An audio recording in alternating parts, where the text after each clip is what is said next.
Have a seat. Thank you very much. Don't worry about turning right to follow you. This is a lot different down here. All right. Anybody has a cell phone, please turn it off. Disturbs the proceedings, I will have it confiscated from you. Cause numbers 8810 CO1 2408 F6 867 and 868. 867 being State of Indiana versus Britney Ferree, and 868 being State of Indiana versus John Miller III. Folks, this is your initial hearing on new criminal charges. So when I ask a question, Ms. Ferree, if you'll answer first, Mr. Miller, if you'll answer second, so we're not speaking over each other. For the record, tell me your full name, please. Brittney Joe Ferree. John L. Miller III. And your date of birth? 8/22/79. 10/12/88. And that would make you how old? 45. 35. Last four digits, your social security number?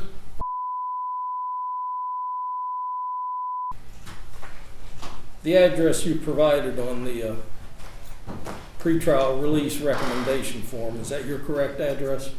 Yes, sir. Yes, sir. And is that a good contact telephone number for you? Yes, sir. Yes, Your Honor. Are you under the influence of any drugs, including alcohol, today? No.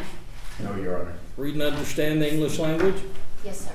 Yes, Your Honor. And if I say something you don't understand, will you let me know? Yes, sir. Yes, Your Honor.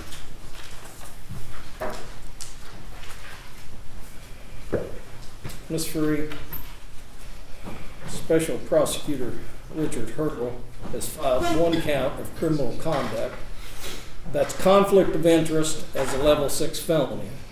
It would indicate, I, the undersigned affiant, do hereby affirm under the penalties for perjury as specified in Indiana Code 35-44.1-2-1 that between August 21st, 2019 and December 31st, 2022 in Clark County, State of Indiana, you, being a public servant, that being Clark County Council, did knowingly or intentionally have a pecuniary interest in and or derive a profit from a contract between Clark County and New Chapel EMS, that being defendant voted in favor of funding contract for New Chapel EMS, Chief Executive Officer Jamey Noel, and defendant derived benefits of value from New Chapel and Noel, said contract being connected with an action by the government entity served by you, contrary to the form of the statutes in such cases made and provided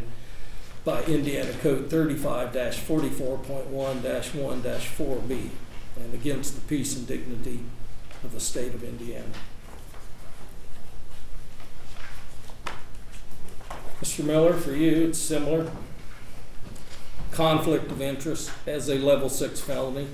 It would indicate that I, the undersigned affiant, do hereby affirm under the penalties for perjury as specified in Indiana Code 35-44.1-2-1 that between January the 1st, 2021 to January the 12th, 2024 in Clark County, State of Indiana, you, being a public servant, that being the Clark County Council, did knowingly or intentionally have a pecuniary interest in and or derive a profit from a contract between Clark County and New Chapel EMS, that being defendant voted in favor of funding contract for New Chapel EMS, Chief Executive Officer Jamey Noel, and you derived benefits of value from Noel, New Chapel EMS, said contracts being excuse me, connected with an action by the government entity served by you,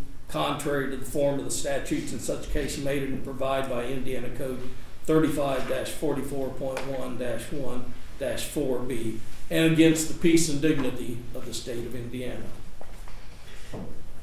You each have level 6 felonies. A level 6 felony has a range of imprisonment of no time in jail if it's treated as a misdemeanor to 2 1/2 years at the Indiana Department of Corrections, with the advisory sentence being 1 year and up to a $10,000 fine. Ms. Ferree, do you understand what you've been charged with? Yes, sir. Mr. Miller, do you understand what you've been charged with? Yes, Your Honor. Ms. Ferree, do you understand the potential penalty? Yes, sir.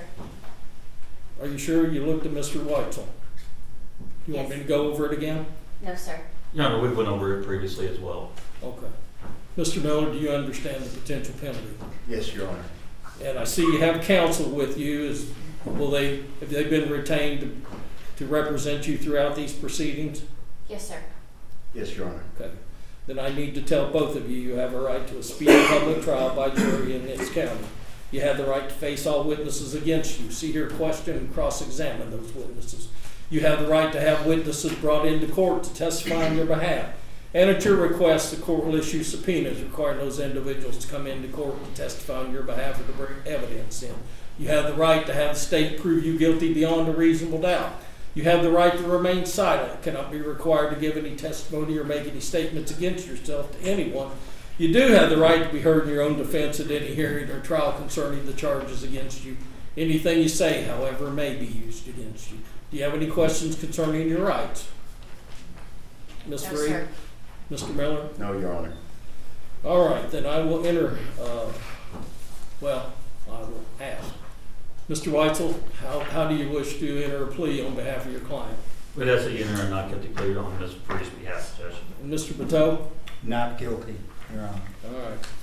I will set this for a pretrial conference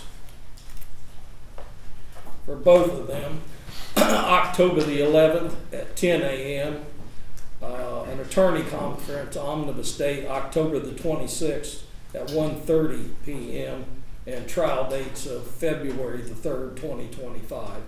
They're not joined together, but one of them could be tried on that date. Mr. Weitzel, do you have any questions at all? Or does your client have any questions at all? No, Judge. Mr. Bateau? No questions, Your Honor. All right, let's take up the issue of bond, since they were held without bond pending today's hearing. Mr. Hurdle, would you like to be heard? I would, Your Honor. I'd like to briefly call Detective Herron to the witness stand with respect to Ms. Ferree. All right. I'm not sure where the witness stand is here. Yes.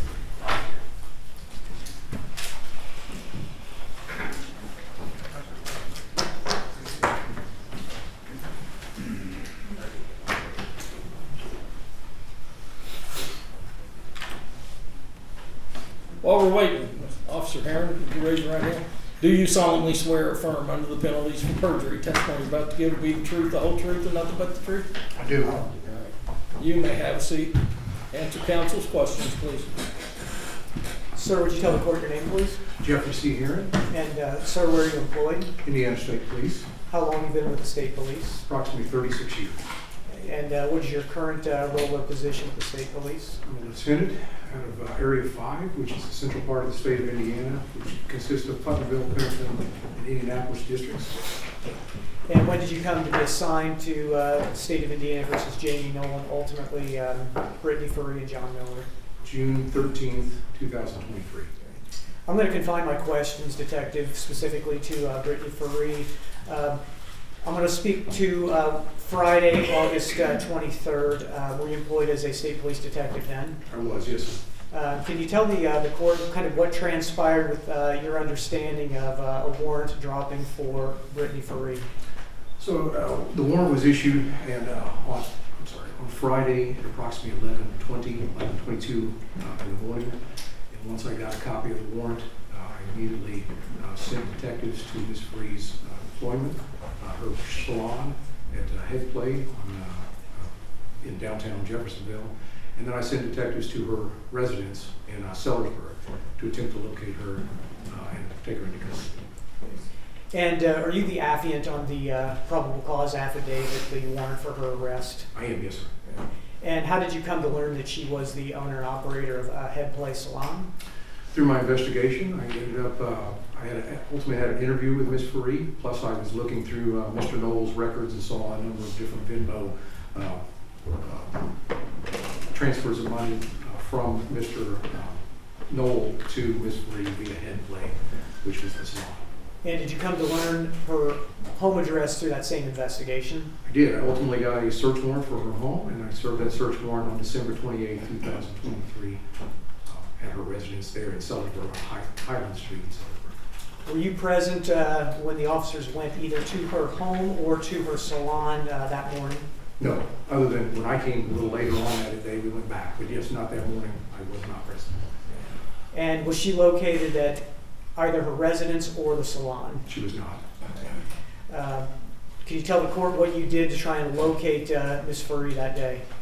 Oh, so once we could not locate her, I ran a flock camera on a vehicle. I knew what vehicle she had. And Can you slow down 1 second? What can you explain for the record what flock is? So it's a license plate reader put over different highways throughout the state of Indiana, municipalities throughout the state of Indiana. We read a license plate, and so if I want to search for a particular vehicle with that license plate number, I enter that into the database, and that comes up anytime in the rear of that vehicle, a picture is taken of. And I found that she appeared to be going towards Madison at roughly 10:40 some in the morning on that morning.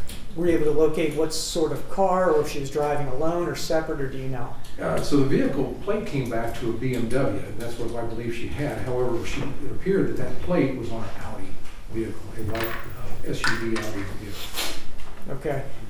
And was she then apprehended in Madison, since that's where she was? No, I sent detectives over to Madison to try to find her. We did not have luck with that. Okay.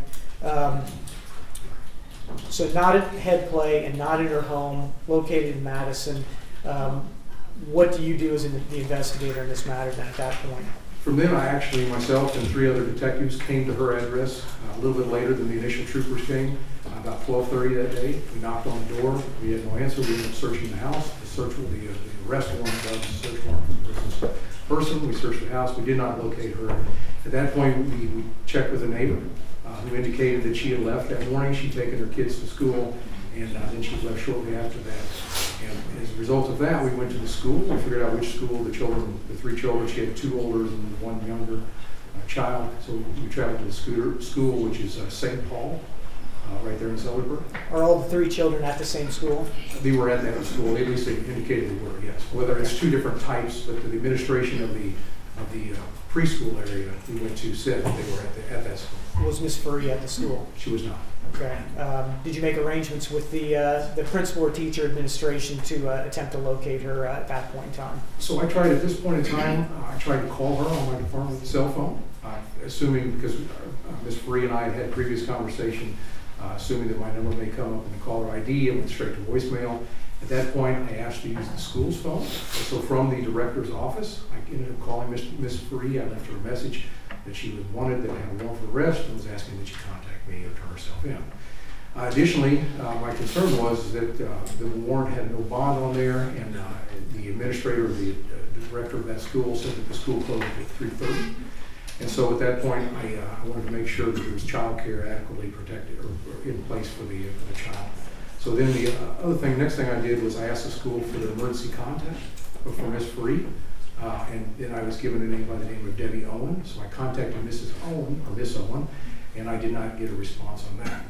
I then asked at the school, did he have an alternative way of contacting Ms. Ferree? He said he did, which was email. And then I had an email, Ms. Ferree, saying that the state police were at the school and asking them to contact us.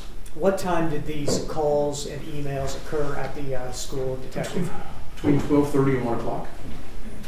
And did she then turn herself into the school or meet you at the state police post at that time? There was no response. She did not at that time. So this is early afternoon. Did you attempt to make any arrangements with the children who were at the school? I did. I then traveled back to the state police post there in Sellersburg, and we contacted Ms. Ferree's ex-husband, Greg Ferree, and explained the situation and explained that he may need to get the children. He said that he would get the 2 older children, which were his, but he declined to get JW, the younger child, saying that that was not his child, and we needed to find out some other child care for him. And who is the father of JW? Jamey Noel. And how old is JW? 4. And the other 2 children Mr. Ferree was going to pick up, he agreed to do that? He did. He had picked up the older 2 children. So school ends, where do you go? So before I left the school, however, I left something out, I apologize. Before I left the school, I left my name and number. And the school had told me, the administrator there told me that it's not entitled for Mr. Ferree to use a teenager at the school by the name of Savannah to occasionally watch JW after school. And that she also indicated that the school closed at 2:30 and that they had childcare until 6 p.m. that evening. You left the school though. I did. Why did you leave the school? At that point, I already tried to contact her. I couldn't. So at that point, we were actively going to try to locate her out in the community. Did you have any luck locating her in the community? Eventually, I got some leads, and what I found out that she was with her cousin, a woman by the name of Smith. I apologize for the last name. I can't. Neil. Her maiden name was Neil. Married name was Smith. And so as a result of that, I ended up getting a phone number for that woman, and ultimately called her on the phone and left a message for her, and then I followed that up with a series of text messages asking her to call me and that Brittney was wanted. Was there any response from Ms. Smith? It was not. Okay. Did Ms. Ferree ever respond back to you that afternoon at all? Only for her attorneys, plural, later on that evening. The other thing we did is we actually went to Miss Smith's parents' house that we found through locating that. I spoke to them. We received more information on where Miss Smith lived, and actually went to Miss Smith's home. We still couldn't find Miss Smith or Brittney. Eventually, I got a flock radar hit, again, a camera a picture of the rear of the vehicle, and that the vehicle was now in the New Albany area. So it looked like it had originally been in Madison, and then now was headed, it was actually passed by Clark County and Jeffersonville, and then it actually going into the New Albany area. That was at about 4:45-ish. You'd mentioned earlier that there was a worker at the school, a daycare worker, or after-school worker by the name of Savannah. Did you speak to Savannah, or did the school speak to Savannah? Eventually, I got a call from the director during this time, about 3:30, 3:45, and the director said, Ms. Ferree has reached out to Savannah in a text message saying, it's an emergency. I need you to take JW from the school to my house, watch him all weekend, make sure he's fed and everything else, and then take him to school on Monday, and then I will have my cousin pick him up Monday afternoon. Is that when Britney Ferree turned herself in to you then? She did not. That concerned me because now the school is at this point closed. I don't know about this teenager watching the child. I know that both one parent is incarcerated, the other one is soon to be incarcerated, and that concerned me. So I ended up asking one of our detectives for state police, Mike Bennett, to go and take the child at the school, take him to the post to watch, and then I actually texted again Miss Smith and Miss Ferree and said, your child is now at the state police post, and at that point I called DCS and asked them to start the procedure for placement of the child. Sometimes that takes a while, even hours, and so I wanted, especially on a Friday evening, I wanted to make sure that was in the process of working. Is that protocol when you have an underage child and both parents seem to be not located or incarcerated? That is pretty standard, yes, sir. Okay. And did DCS respond to you that they would get involved? They did. I called the hotline, and then I ultimately got a call from the FCM, the family case manager, who ultimately called me on the phone and explained that they would come to the post and work through the placement. Okay. And did they come to the state police post? They did, yes. Okay. Do you ever hear ultimately then from Britney Ferree? I got a call from one of our attorneys, and a female. And I apologize for the name. I'm not from this area, so I don't know the attorneys by name. And then I ultimately got a call from Mr. Weitzel, who called and said that Brittney would be turning herself in to the sheriff's department. I asked that he tell her to come to the post so she could sit down with the DCS worker and go through the placement of her child. And instead, I got a call a few minutes later that she had turned herself in roughly 5:30-ish, 5:35 at the jail. So there's a window of about, 5 to 7 hours where you're actively looking, state police are actively looking for Britney Ferree, and she's not to be found. That's correct, yes, sir. Okay. Efforts were made with the salon, her home, the school, her cousin's parents. Yes. Anyone else? And then of course we left a message for the emergency contact person. Talking to her later, she'd been out of state. She was not able to respond, but that person also, and then the neighbor too.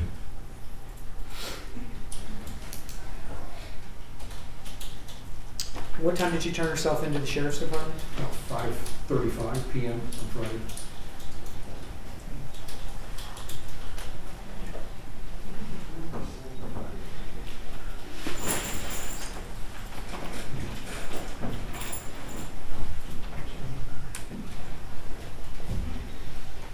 Judge, I don't have any other questions right now. Thank you. Mr. Watson, also thank you. Thank you, Judge. Now, Detective, you said that you sent detectives out to Brittany's salon and her home when the warrant got issued on 8/23, correct? That's right. What time did you say that you sent them out there? The detectives, Mhm. 11:47? 11:47 in the morning? Yes, yes, sir. Okay. Do you know what her salon hours are? I do not. Okay, so you don't know if it was actually open that day or not? I don't. Oh, there was a ring doorbell, and they activated the ring doorbell and did not receive response. Okay. But you don't always receive a response when you ring a doorbell, correct? Well, ring type camera. I understand what you're saying. You're That's got a asking me a camera. question I was going to finish answering. Well, And I believe the type of. Let me stop you right there, okay? So I understand what a ring doorbell is. I understand it's got a camera in it, okay? Even with that type of doorbell, you don't always receive a response back from the person that owns that doorbell, correct? I don't know the answer to that, sir. I Have you ever- I don't have a ring doorbell. Have you ever used one? Yes. Okay. Did you get a response every time you used it? No. Okay, thank you. Now, you said she wasn't at her salon or her home that morning, correct? That's correct. At 11:47, almost noon, do you know if she knew that she had a warrant at that time?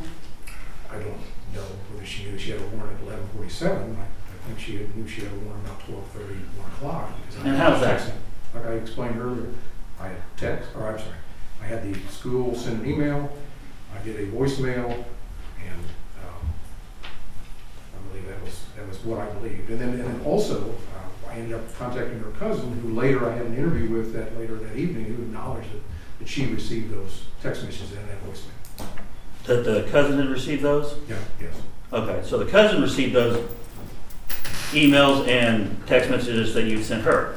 Cousin received the text message and the voicemail that I sent her, and she Okay. indicated that she was with Brittany Okay. that day. But the cousin didn't say that she told Brittany what was in those text messages or on that voicemail, correct? I don't believe specifically she said. Okay. By the way, I'd have to review the interview. Okay.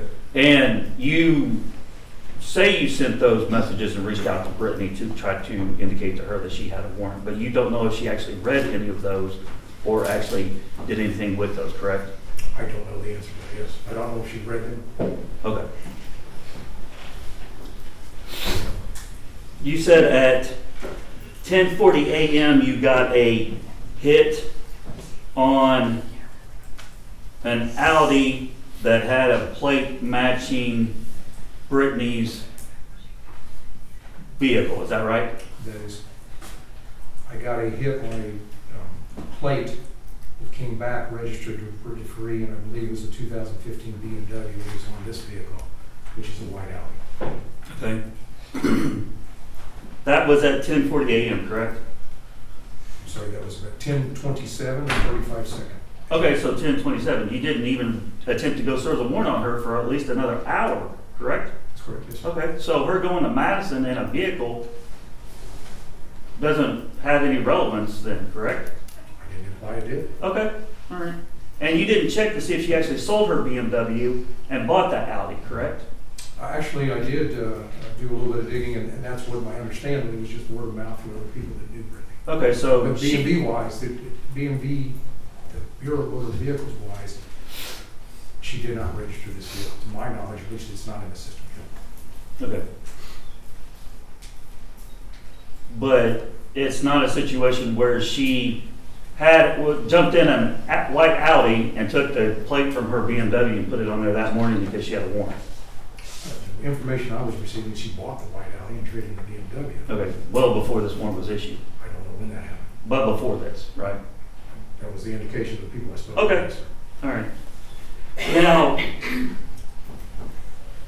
you said you talked with a neighbor about 12:30 when you went to her home, is that right? I said, we talked to the neighbor, Okay. so I didn't actually talk to the neighbor. I was Okay, present. so somebody else talked to the neighbor, you were present though? One Detective Hanson spoke to the Okay, but you were present? president, as in at her house at the location, who we're talking about, wasn't present physically there. So you weren't present with him when he talked with the neighbor then? Correct. Okay, so you're being told what the neighbor told him by him, correct? Correct. Okay. Now, the neighbor said that she took her kids to school that morning? That was my understanding, yes. Okay. Nothing unusual about that, right? No, sir. Okay.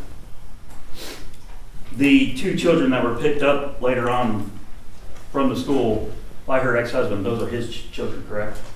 Joint children, yes. Okay. Do you know if he was supposed to pick them up that day? I don't. Okay, so it could have been that he was scheduled to pick them up anyway, right? I don't believe he's indicated either way. He just said he's Okay. going to pick. But you don't know either way? Correct. Okay.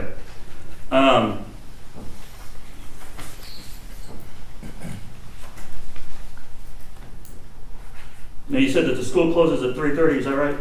That's what they told me, yes. Okay.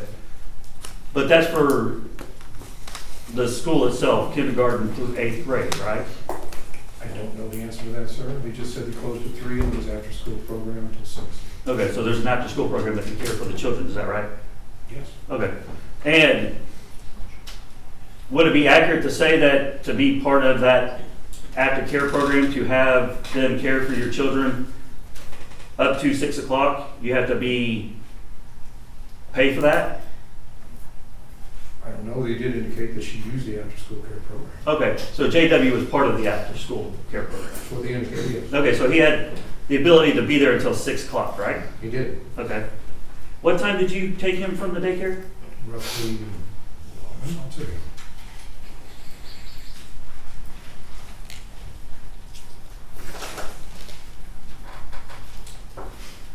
Roughly 16:30, which would be 4:35 p.m. So an hour and a half before they close. Right. Okay. Now, you found out from them that there had been arrangements made for his care, is that right? I think I told you that just a few minutes ago. Yes. I'm just verifying, okay? You said it was a Savannah that was going to pick him up? Correct. How old is Savannah? 18. Okay. Legal adult? Yes. Okay. Any reason why she couldn't have cared for the child? Wouldn't be my call. I think it was a DCS call. Why is that? Because I explained one parent is incarcerated, the other parent is going to be incarcerated without a bond.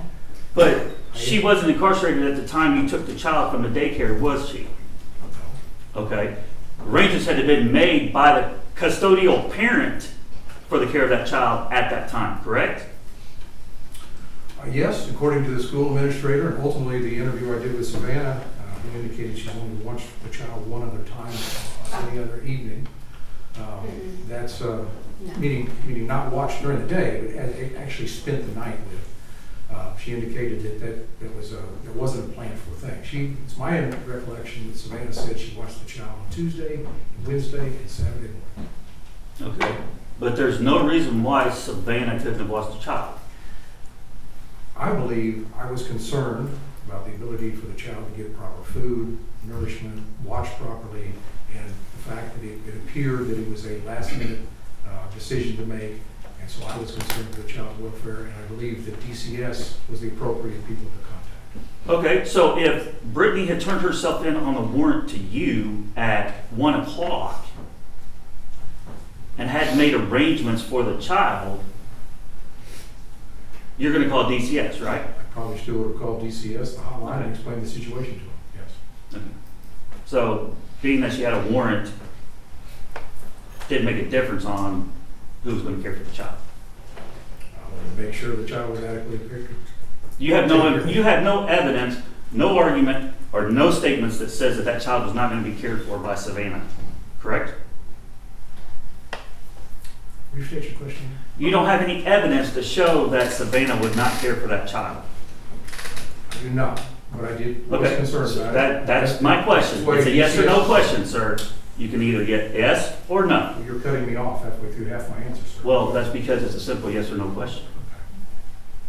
You had no statements from anybody or any witness that Savannah would not care or could not care for that child, correct? Yes or no? can't answer a yes or no on that. You want my answer to that? I want your yes or no on that because that's the question. Whether you had any statement from a witness that she could not care for that child.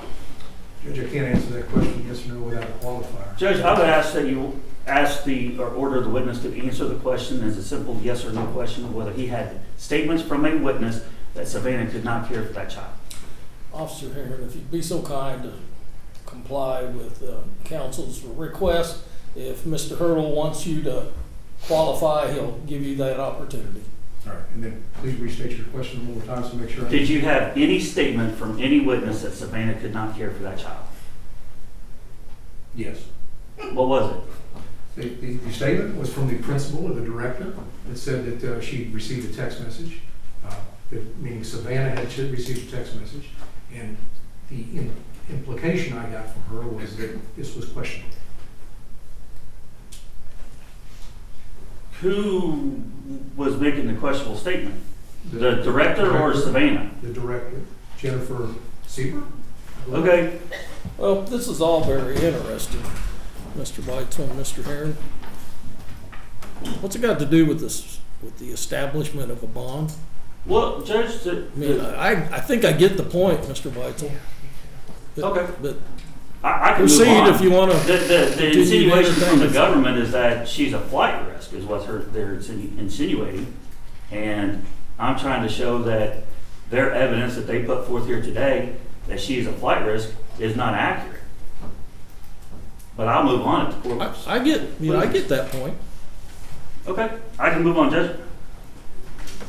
So you said that you picked up on a flock camera that the Audi you believed Ms. Ferree to be in was going toward New Albany at 4:45, correct?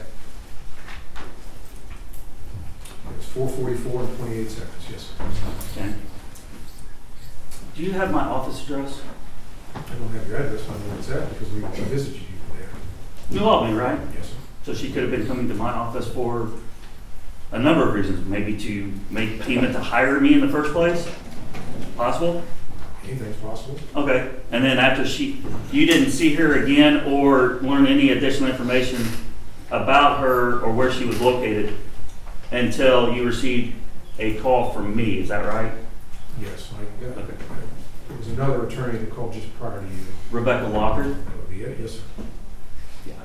And Rebecca actually called you regarding the custody and care of JW, correct? Well, both. Brittney was going to turn herself in and then the care of the JW. You're not privy to any contact that I may have had with Brittney during this period of time, are you? No. Okay. So if I were to tell you that she contacted my office and I instructed her to turn herself in on the warrant and she said she was going to do so, you wouldn't know whether that's accurate or not, correct? I would not know. Okay. But nonetheless, Brittney turned herself in on the warrant to the jail, correct? She did. Okay. She wasn't found in another state, correct? Turned herself in at the jail, so yes. Okay. Well, you don't have any information that she was trying to flee to California or She was anything? in Louisville or Ohio or anything else.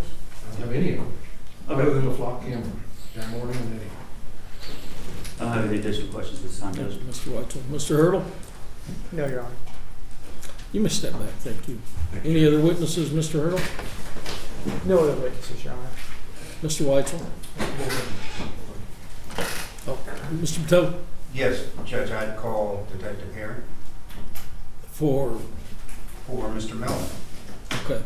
No questions were asked. I'll move on to that in a second. I'm sorry. Mr. Heron, you can stay there. It'll be perhaps more convenient. You want to make argument in regards to bond for Ms. Ferree? Yes, Your Honor. Your Honor, the state would ask the court to review the factors set forth in 3533.84, the amount of bail, and look at those factors for Ms. Ferree as required by statute. I'm going to ask the same thing with Mr. Miller and ask the court to take a look at those.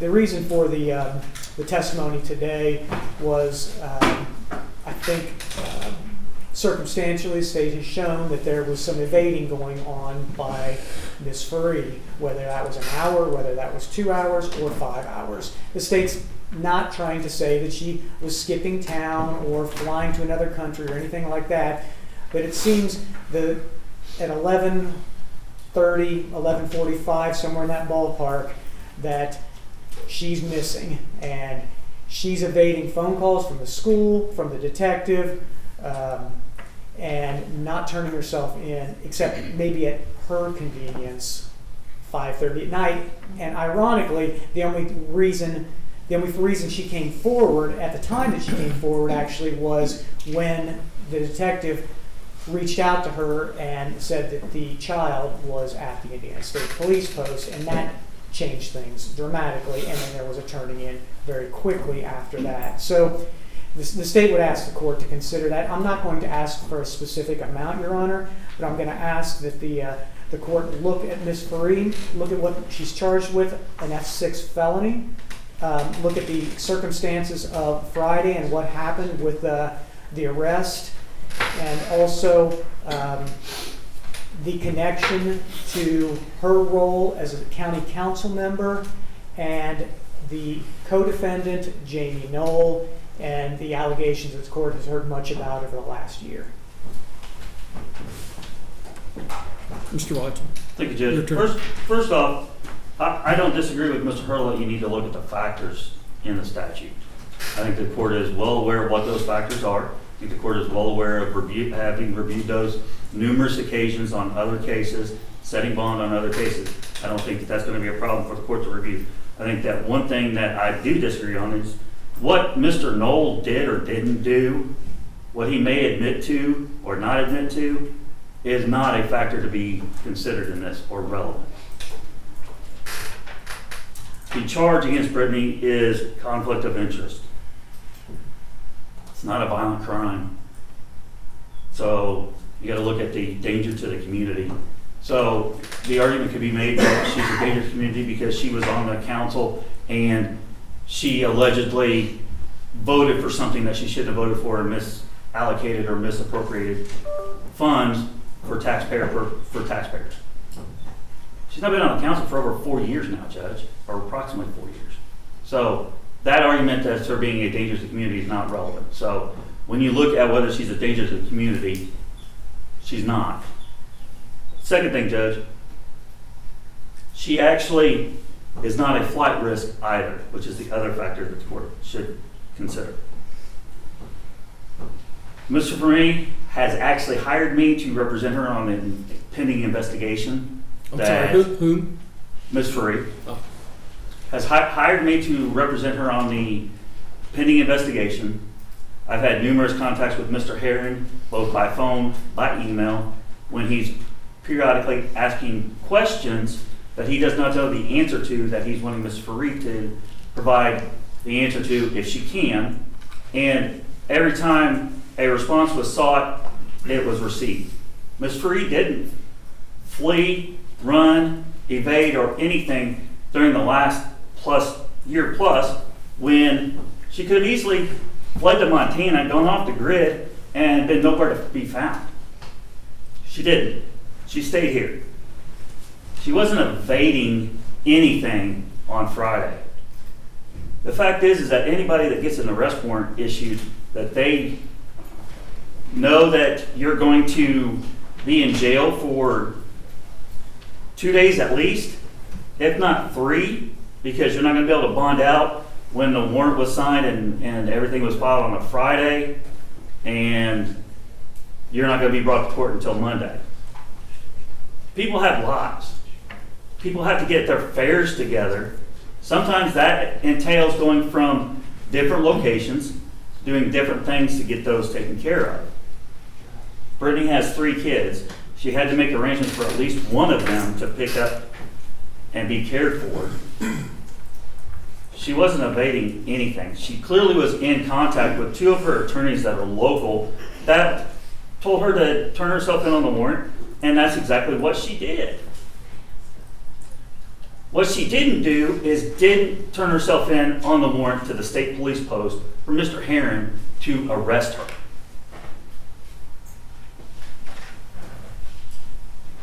That's the problem. So what we would ask the court to do is release her on her own recognizance. If the court looks at her pretrial release recommendation that the probation department did on her and actually filed, she's not currently on probation. She does not currently have any holds. She has no past failures to appear. The only failures to appear that she could have possibly had would have been on some type of civil matter, because she's got no prior criminal history, never been charged or arrested before until this incident. It says that she has DCS involvement. Well, the reason why she's got DCS involvement is because the state police called dealing with the care of her child when there was no basis for that. She's currently employed full-time. They recommend that she be supervised by pretrial supervision, 1 monthly contact a month. She's considered low risk when it comes to flight. So we feel like that when you look at the changing of the criminal code and the changing of the bond statutes by the legislature to show that somebody that is filed a charge against is a minor offense or a low-level offense, even if it is a felony, should not have to post a cash bond, but should be released on their own recognizance. So that's what we're asking the court to do here today.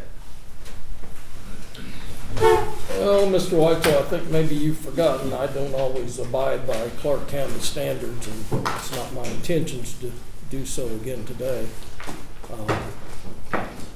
And I get the point. I don't believe she was trying to leave the jurisdiction. I get the impression maybe she didn't follow Mr. Herring's directions, and maybe that was a bit irritating. So, Mr. Hurdle, anything in response? No, Your Honor. I'll take it under advisement shortly. I'm going to hear about Mr. Miller. Anything in regards to Mr. Miller?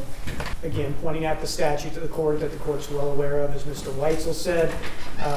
The only things that the state might bring up is that Mr. Miller, at least to my knowledge, is a police officer who is probably issued a weapon, probably has other weapons. I think the danger probably changes slightly with somebody who has training and experience with a weapon, and certainly probably physical combat, defensive tactics, and things like that. So the potential for, I guess, risk to others might elevate more so than it would with a Britney Ferree. But the state does not have any witnesses and asks the court to consider that.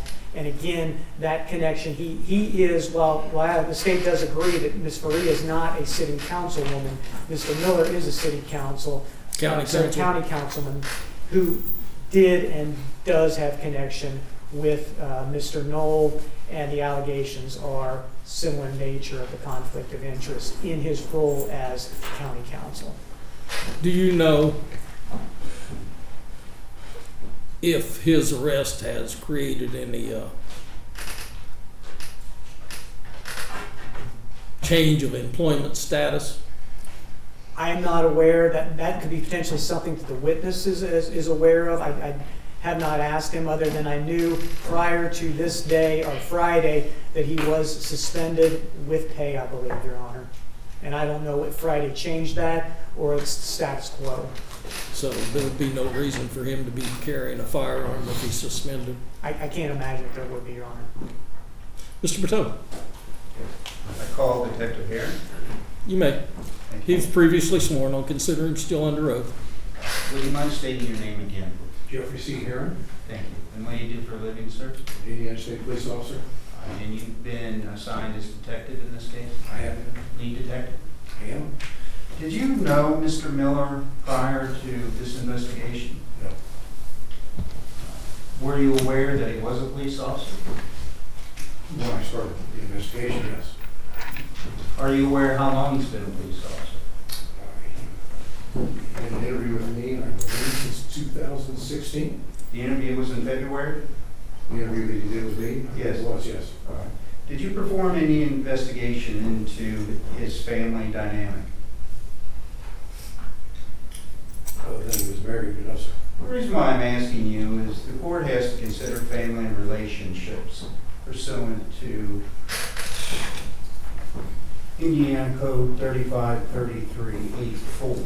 Are you aware he has a family? You know, the only thing I know is he has a wife and daughter. Right. Are you aware that the rest of his extended family lives in the area? I'm not. And then he's been a resident of the state of Indiana, basically for lifetime? I believe he indicated that in the interview. Okay. And he is a police, we've already talked about, he's a police officer. Is that correct? Correct. Did you look into his disciplinary file? I did not. Are you aware that he's never been disciplined in any way? I don't know either way. Do you know whether or not Clarksville Police Department undertook their own investigation as to any wrongdoing by Mr. Miller? I'm aware of that because they contacted me and asked me for documents and said they were going to do their own internal investigation. Right. And you're aware that they cleared it? No, I'm not aware. According to you, do you think it's still going on? I believe it was still going on, yes. I wonder when the last time you checked. I talked to the chief, Nate Wall, on Friday. All right. And you talked about the investigation, and he specifically told you this investigation is ongoing? No. I indicated, through my search warrants of Jamey Noel's computer, I found a polygraph investigation that indicated that he did not. Wait, does this have to do with your conversation Friday? It does. All right. Well, I didn't ask, I asked whether or not you were told specifically that the investigation was ongoing. That was my question, and I think you answered that, and you said you believed it to still be ongoing. I was getting ready to explain why I thought it was still ongoing. Okay. I didn't ask that question. Okay. But I think you and I can agree upon there's been no disciplinary action taken against Officer Miller in regards to this or anything else. The only thing I know is he was suspended with pay up until Friday, and then they came by and collected all of his belongings and police equipment and things like that from his wife, from their residence. And that was the last I heard. That's an important point because they took his service weapon. Is that correct? I don't know the answer to that. Well, you and I talked on the telephone on Friday when you were opening a lockbox that contained his service weapon. Don't know if that was a service weapon or not. I was looking for a cell phone. All right. As lead detective, is it your responsibility to know what's collected pursuant to a search warrant? If my search warrant had covered a firearm, I certainly would have collected it. If my search warrant included just a cell phone, and I obviously, when I opened the box, there was a firearm in there, and so there was no need to go through and look and see if that was his issued service weapon or what that serial number. So Did not go any further. I simply shut the box and replaced it. good enough. So the only thing you collected on that day was a cell phone. No, sir, actually, I couldn't find the cell phone in his residence, and we ended up having his vehicle towed from where he was apprehended to the post, and I applied for a search warrant, or I wrote the search warrant over the weekend. I submitted it this morning. So you collected nothing. I didn't, yes, correct. No. Is it accurate to say that you talked with Mr. Miller in February sometime? Yes. And how did that interview come about? He had an attorney by the name of Pat McGrath who set that up. We had an interview on the courthouse square. There was a lawyer's office there. On the south side of the square, we had an interview which lasted roughly 2 hours. And did he cooperate during the interview? Yes. Your probable cause affidavit indicates that he issued several incriminating statements. Yes. Did you ask him to do anything else besides participate in the interview? I asked him for some documentation as far as bank records and different Venmo receipts. And some, he went on some different, or a trip in particular, the Cuban one, and I asked him for the documentation for that. And did he provide you those things? Through his attorney, he did, yes. Great. So I think the important thing for the judge is you and I agree that he's been totally cooperative. That's not correct. How would you say he was not cooperative? I asked him where his cell phone was, and he declined to answer. And then I said, unfortunately, I'm going to get a search warrant. It's going to be a rather lengthy process. Your vehicle's going to be detained. And he said, don't talk to me. Which was his right. Absolutely. But you're asking me to squabble. I understood. That was a good thing. Thank you.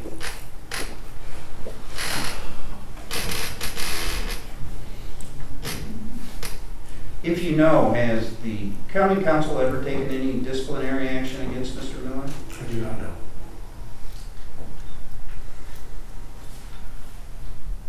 Besides the charges in this case, are you aware of any wrongdoing by Mr. Miller?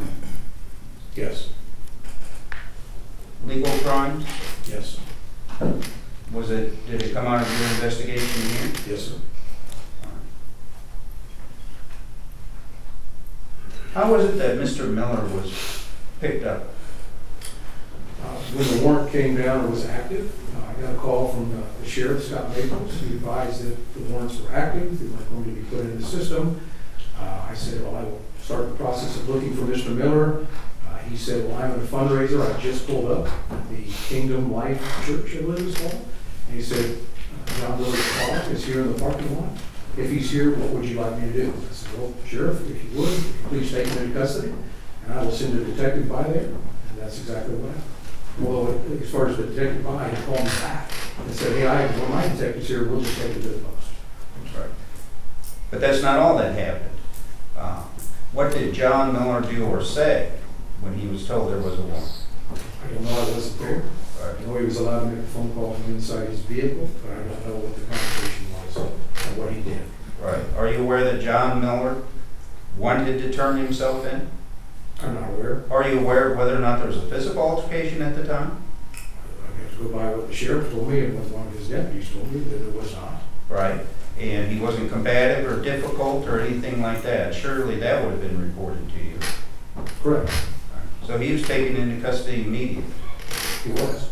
All right.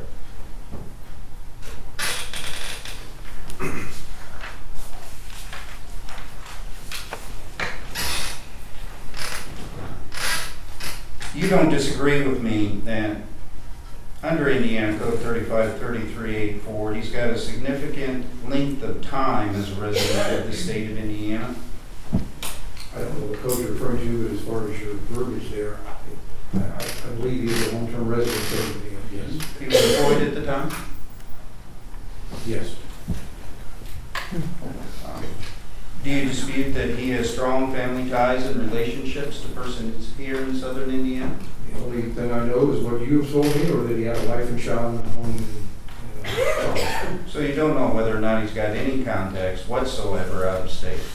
I don't know the answer to that. Do you know whether or not, has he ever been ordered by a court to appear for anything? Yes.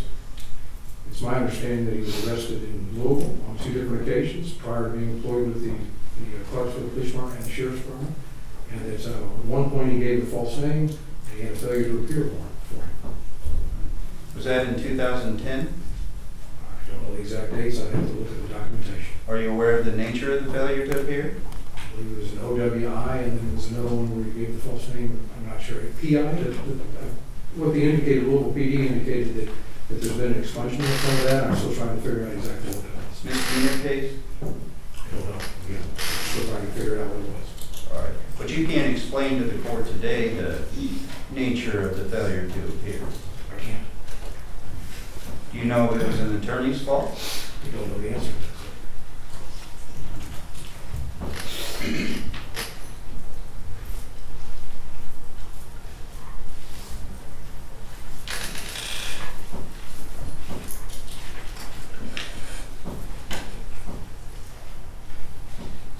That's all. Mr. Burley? Mr. Bateau asked you about were you aware of crimes that the defendant either was accused of, committed, or was convicted of as part of your investigation, and what were those? I believe it was the OWI and the PI, and that was obtained through a polygraph test that we found on Mr. Miller's computer. He had a free polygraph questionnaire, and he described his arrest, his failure to identify, or false identification and arrest. And that was in Louisville or the Commonwealth of Kentucky? It was in Kentucky and Louisville, I believe, is what it indicated on the polygraph. So there's been past arrests, Correct. and there's been a past failure to appear? I believe so, yes. That's what it indicated on his questionnaire, yes. Plus, that's what Louisville indicated, that again, possible expungement. That's all, Judge. I want to be clear on that. The way it works is it's not necessarily disqualifying for employment that a police officer has been in trouble. No, failure to disclose that, at least with the majority, if you do not disclose the position, that's in your line to your employer because they ask that question. Well, see, I say you're wrong. That's not what happened. Don't they ask police officers whether or not, potential police officers, whether or not they've had criminal trouble before? In this case, they did, yes, but all in background investigation I'm involved with, yes. Yes. And so he disclosed those at that time. He disclosed them to the sheriff, Jamey Noel. To my knowledge, he didn't Okay. disclose them to Clarksville PD. But that's just my knowledge in my conversation with the chief. All right, so he disclosed them to Jamey Noel. But are you saying under oath that he did not disclose them to Clarksville, or that he intentionally lied to them about having those convictions after he'd already told the sheriff? What I would tell you to that is that my conversations with Chief Wall indicated to me, and I don't know the exact facts, I haven't looked that far into it, indicated to me that it was not disclosed. But that's off his word and not me actually seeing his files and jackets and what he disclosed or not. So I don't have any self, other than Chief Wall's statement, I don't have any other information. When was this thing? This Yeah. polygraph? The bonder? Yeah.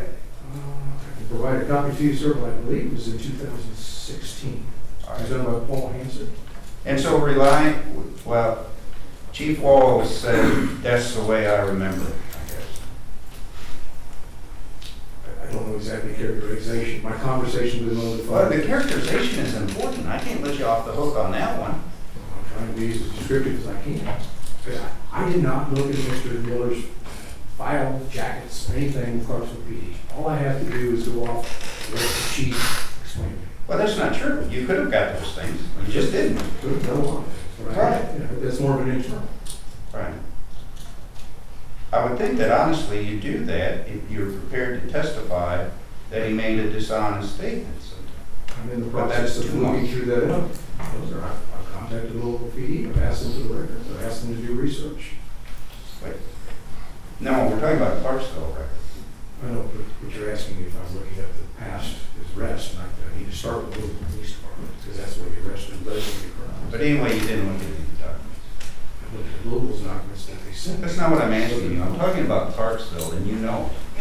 I'm not asking you about Louisville. The questions are broad. and I You don't didn't understand- review any of the Clarksville records concerning this polygraph. I have not. Thank you, that's it. No other questions, Your Honor. Like to make argument? Or Mr. Bateau, do you have any other witnesses?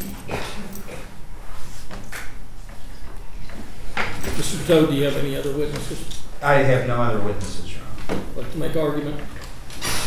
Your Honor, the state is not going to ask for a specific number for bond today. Again, I'll go back to the statute. But I also thought that the witness that the defense called provided some insight and shed a little bit of light on a couple of things.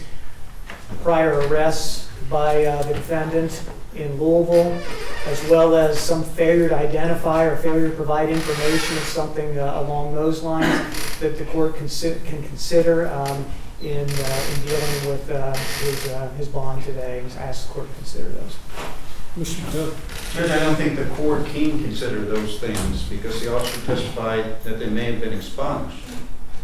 State doesn't present any evidence whether or not they had been expunged, so I don't think the court can rely on it until that's proven. Two, it was a long time ago, and they were misdemeanors, OWI, and I'm not sure what he said about, he did make a reference to some sort of false informing, but no details were given of that. What the state had to demonstrate for the court, and it's the state's burden, is that there's a risk of non-appearance or some danger to the community. So, risk of non-appearance, what we know from the officer's testimony is that he's a lifelong resident of the state of Indiana. He's 35 years old. His immediate family, a wife and a daughter, reside here. And to most folks, that's kind of important. People don't run off from their wife and family, especially for a level 6 felony. Also important is that the rest of his family is here. His roots are here. It's ridiculous for any argument to be made that this guy's going to flee. It's ridiculous. State had to prove that. They didn't prove that. Second thing, danger to the community. And I just very disappointed heard the prosecutor say, well, he's got access to guns. Well, of course, the court can order him not to have access to guns, especially in light of the fact that he's been suspended as a police officer. But more importantly to that, although it's difficult to understand what they say he did, some sort of a conflict of interest by voting for funding for the fire department when he was getting a few free meals and maybe vacation, some substantial things, I'm not quibbling, some substantial things from Jamey Noel, with no evidence as to whether or not he knew how Jamey Noel was paying for those things. The thing about it is, I'm sorry? I think it came from the gallery. Okay, I'm sorry. Had I known, I wouldn't stop. Sorry. So the thing of it is that Indiana statute 3533.84 says, subsection B, bail may be set no higher than the amount reasonably required to assure the defendant's appearance in court or to assure the physical safety of another person or the community if the court finds by clear and convincing evidence that the defendant poses a risk to the physical safety of another person or the community. Now, we certainly don't have that from the offense itself. And I can't understand the state's argument that, well, he's a police officer, so he has guns, even though there's no indication as a police officer or as an individual he has ever acted irresponsible with a gun. No evidence that this man ever threatened anyone. No evidence that this man has been improperly aggressive to another soul on this earth. And the offense indicates nothing about violence or dangerousness. It just isn't there. If it is there, the state didn't show it to us by clear and convincing evidence today. This officer didn't testify, the only witness presented. This officer didn't testify that he's dangerous. He cooperated with law enforcement throughout the investigation. Now, it was a proper response, and I'm glad the officer says that, hey, he didn't surrender himself. But the court can't use that as a term of in setting a proper amount of bond because it's his right to. Criminal defendants don't have to consent to searches, make statements, or any of those other things. Now, that's something he certainly would have been aware of when he made his statement, but he didn't have to surrender his property. So you have what is a law-abiding person his entire life except for the OWI and the PI. And maybe he gave a false name. We don't know because there wasn't any evidence. Maybe he gave a false name when he's underage and he's arrested for illegal consumption. The passage of time alone on that from 2010, I think gives that really no weight or very little weight. Combined with the fact that it may be expunged and shouldn't have been referenced at all. The Indiana Constitution, Article 1, Section 17 guarantees a reasonable bond. Section 18 protects my client from excessive bond. Those are due to the circumstances. The circumstances in this case indicate he should be OR. Remember, the Supreme Court in the case called Ferree, kind of the seminal case on bond, said that precise thing. People are presumed to be OR. Pretrial incarceration is the exception and not the norm. Of course, the criminal rule on bond says that exact same thing. So he's presumed to be released until they showed us something. But nothing's been shown. Judge, I am going to request in the strongest terms that he be released on his own recognizance. I would point out, although I heard the court's comments earlier about the pretrial screening does say that he's category 1, a low risk. And I'd point out that the rule requires the court to consider it. It doesn't require a court to act on it or to accept it, as the court well knows. But it does require the court to consider it. That's all. Thank you. Thank you, Mr. Tucker. Anything else, Mr. Britney? Only, Your Honor, that the probable cause affidavit can and should be considered by the court in its determination as well. Judge, I'm going to object to that. That wasn't introduced at the hearing. The prosecutor did not It's part of the case, Your Honor. request the court to take judicial notice. There's a lot of things that are part of the case. The court can take judicial notice. It's not part of any the record. part of its Can I file. finish, please? The court can consider anything in this hearing that wasn't made a record of during the hearing. That really is black letter law. I don't know why anyone thinks that to be funny. Mr. Joe, if you'll, I may not have followed this from the beginning, but when Mr. Noel was originally arrested, the state asked that his bond be set at $25,000. I multiplied that by a factor of 3. Mr. Stewart took it up on appeal. The Court of Appeals found that my ruling was appropriate. And based upon Clark County standards, Mr. Noel was to be released on recognizance with, I think he was at the same low level. So I'm not too concerned about Clark County standards. Does your client have a firearm?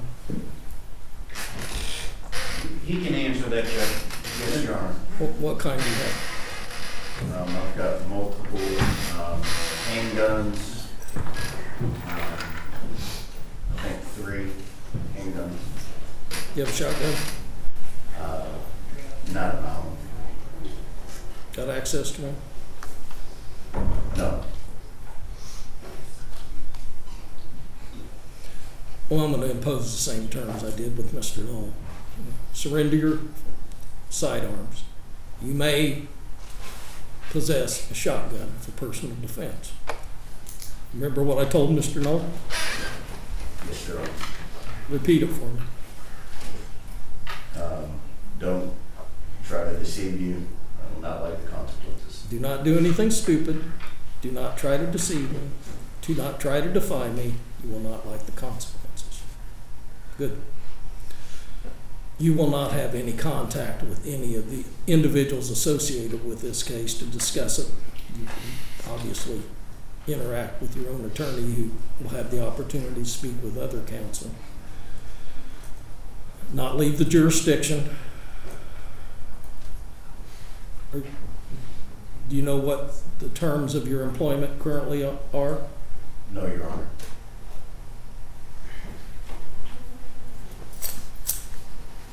Can you post a $3,000 bond? Yes, Your Honor. That'll be what it is. No drugs or alcohol. Yes, Your Honor.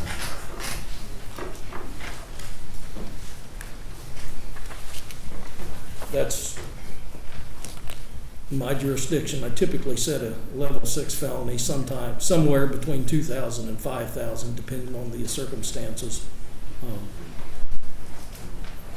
What's your position with the council? Vice President of Clark County Council. What's your specific job? Anything? Clark County Council is the fiscal body of county government. I understand that. I'm still on the council. Is there any subcommittees? No, Your Honor. Does your client have a shotgun? She doesn't have a shotgun, Your Honor. She just informed me that she does have a handgun, and she's willing to surrender that or have somebody else take possession of it. Have her surrender it, unless you want to take possession of it. I'll have her surrender it. So She can have a shotgun too if she wants one. All right. Same terms as Mr. Miller. except I'm gonna set it at 3,500, because it seems like she had some trouble following directions. Can you post that?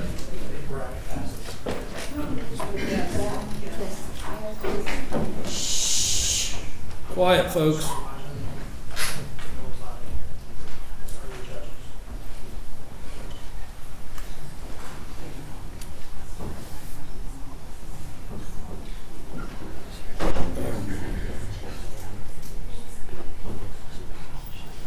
Okay. All right.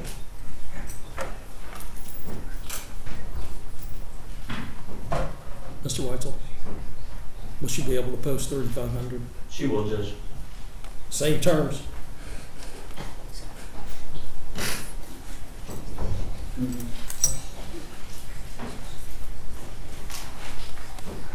She's got a question, and it's more for her to know that so she can follow the court's rules. Her son has medical issues, and she's wanting to know if he has to go to Coach Sayers Children's Hospital, about either taking him there or if he's rushed there for medical issues. She may go, Okay. but I want her to report to the court anytime she's had to go. And why? I'll have her report that. Why to my and for office, how and we'll long? file that with the court. All right. Anything else, Mr. Hurdle?